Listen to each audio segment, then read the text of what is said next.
Hello friend, full education support channel में आप सभी का स्वागत है।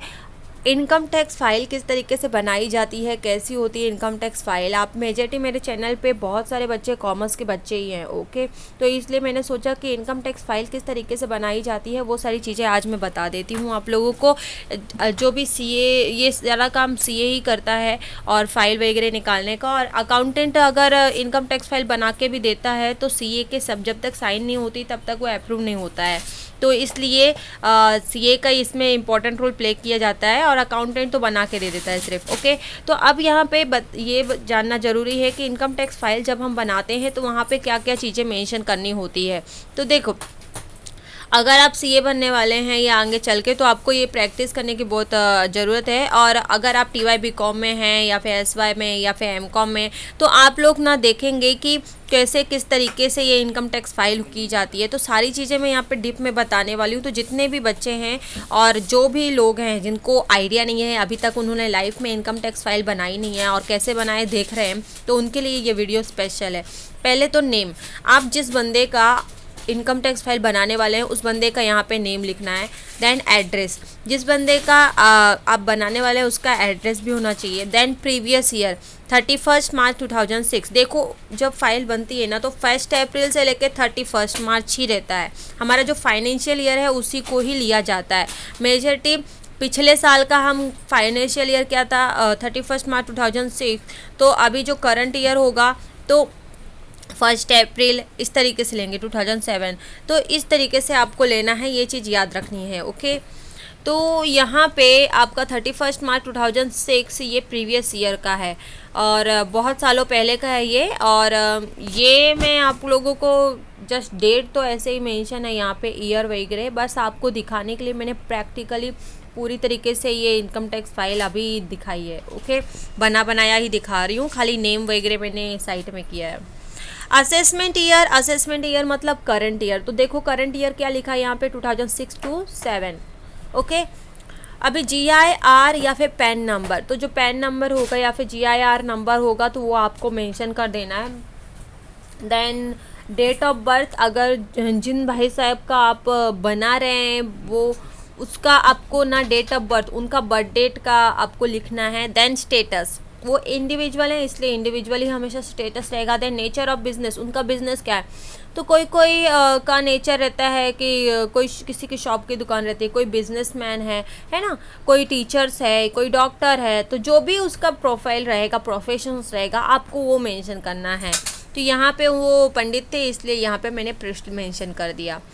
अब कंप्यूटेशन ऑफ इनकम, अब देख रहे होंगे आप लोग, देखेंगे तो बोलेंगे भाई ऐसे बनाते हैं, ये तो हम लोगों ने एग्ज़ाम में बहुत बार किया है। जी हाँ, ये आप लोगों ने ना टैक्स के एग्ज़ाम, जब आप टैक्स में पढ़ाते रहे होंगे, आप लोग देखेंगे कि बहुत सारी चीज़ें ऐसी मेंशन की हुई हैं। ये TY BCom में भी था, MCom में भी था, direct tax, indirect tax, okay. तो देखिए यहाँ पे इनकम फ्रॉम बिजनेस में आपको क्या करना है कि net income as per profit and loss account. Net income कितना है, तो देखो यहाँ पे इनका टोटल इनकम साल का इतना है, कितना है, 1,01,640। देन ग्रॉस टोटल इनकम, तो ग्रॉस टोटल इनकम भी वही रहेगा। देन लेस करना है डिडक्शन अंडर चैप्टर 6A। ये याद आ रहा होगा आपको, आई थिंक आपको याद आ जाना चाहिए कि ये हम लोगों ने ऑलरेडी किया हुआ है। कॉमर्स के बच्चे हैं तो इनको पता होना चाहिए कि ये हमने ऑलरेडी किया है। डिडक्शन अंडर चैप्टर 6A, तो यहाँ पे अंडर सेक्शन 80C जो LIC प्रीमियम होती है वो यहाँ पे मेंशन किया 1,896। देन इसको लेस करना है ये अमाउंट को। देन नेट टैक्सेबल इनकम आएगा जब 1 लाख, तो इस तरीके से जो ग्रॉस टोटल इनकम है उसमें से माइनस कर देंगे LIC प्रीमियम, तो आपको 19 ये जो अमाउंट आ रहा है उसे हम नेट टैक्सेबल इनकम बोलते हैं। देन उसमें net taxable income rounded off 288A, तो यहाँ पे 99,740 इस तरीके से अमाउंट आ गया। तो इस तरीके से यहाँ पे टोटल अमाउंट है। देन टैक्स पोजीशन में टैक्स ड्यू, टैक्स पेबल, ये सब नील है बिकॉज बंदे ने कुछ दिया ही नहीं है। एक और चीज़ मैं आपको बताना चाहूँगी यहाँ पे, और वो ये चीज़ है कि हम जो ये कर रहे हैं वो ऑलरेडी हम लोगों ने पहले भी किया है।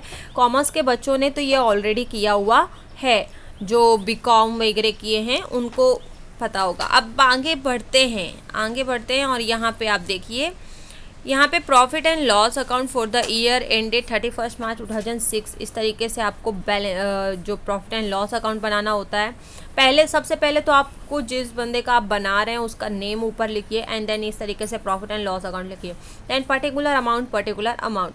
अब यहाँ पे असिस्टेंस फीस, मतलब कि जो असिस्टेंस होगी उसका फीस हो गया 36,400। देन ट्रैवलिंग का खर्चा 8,120। टेलीफोन का चार्जेस हो गया। प्रोफेशनल, देखो प्रॉफिट एंड लॉस अकाउंट में जिसका हम इनकम टैक्स फाइल बना रहे हैं वो बंदा ये सोच रहा होगा, मतलब क्या है कि ये इनकम टैक्स फाइल ना गवर्नमेंट देखेगी, जो इनकम टैक्स डिपार्टमेंट है वो देखने वाली है, और ये फाइल वो बंदा क्यों बना रहा होगा, क्या होगा उसका पर्पस।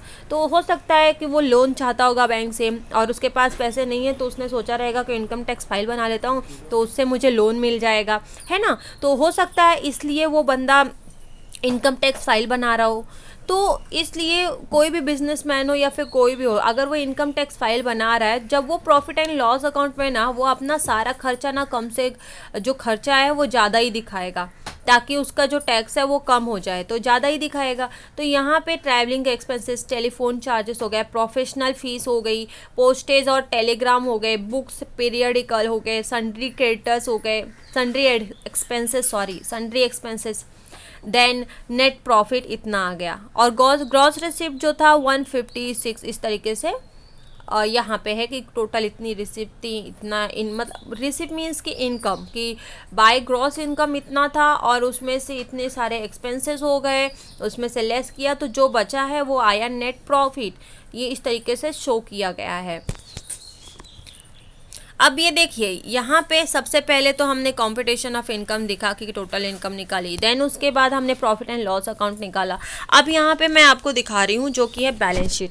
अब बैलेंस शीट भी हमें बनानी पड़ेगी उस बंदे की, तो यहाँ पे उसका नाम लिखना होगा जो इनकम टैक्स फाइल बनवा रहा है, राइट, जिसको चाहिए तो उसका नाम, एंड देन आप बना रहे हो तो आपको अपना नाम नहीं लिखना, ये चीज़ याद रखना, नहीं तो गड़बड़ हो जाएगी। आप जिसका बनाने वाले हैं उसका नाम लिखना है। Then balance sheet as on at 31 March 2006, इस तरीके से मेंशन करना है। Then liabilities amount, asset amount, okay.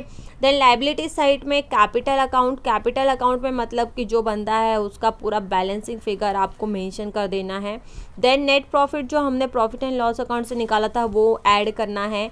जो ड्राइंग होगी, ड्राइंग मतलब क्या होता है, पर्सनली जो हमारे खर्चे के लिए हम जो निकालते हैं वो ड्राइंग उसे कहते हैं, तो वो वाला अमाउंट आपको लेस करना है। देन आपका टोटल अमाउंट आ जाएगा, एंड उसके बाद आपका एसेट साइड में देखा जाए तो फिक्स एसेट हो गया, जहाँ पे हाउस हो गए, घर कहाँ पे है वो फिक्स एसेट है ना, अगर उस बंदे का घर है तो घर एक फिक्स एसेट हो गया।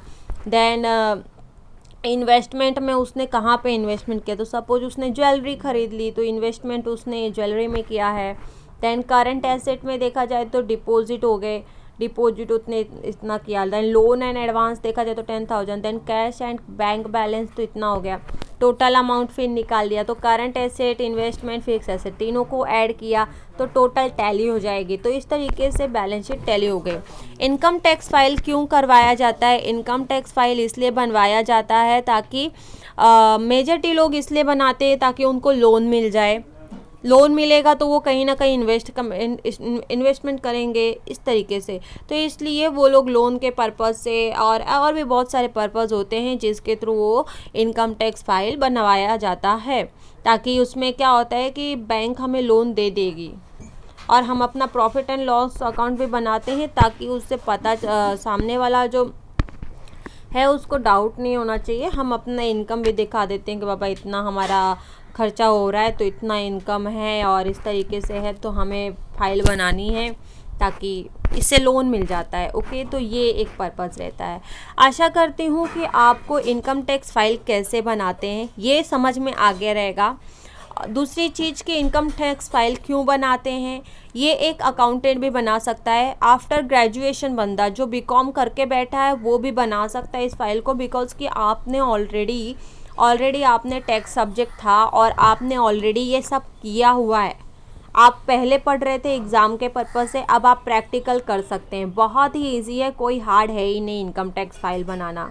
बस यहाँ पे एक और चीज़ है कि आपको मैं यही सजेशन दूंगी कि अगर आप एक सीए के अंडर में कम से कम 6 महीने के लिए भी काम कर लेते हैं तो वो इनफ हो जाएगा। और मेरे ख्याल से अगर आप बीकॉम किए हैं या फिर एमकॉम किए हैं तो आप एग्ज़ाम दे के आईपीसीसी का एग्ज़ाम दे सकते हैं और सीए के लिए अप्लाई कर दीजिए। ओके एंड ये जो है तो आप इससे देख सकते हैं और इस तरीके से स्टैम्प और ये सारी चीज़ें लगवाई जाती हैं।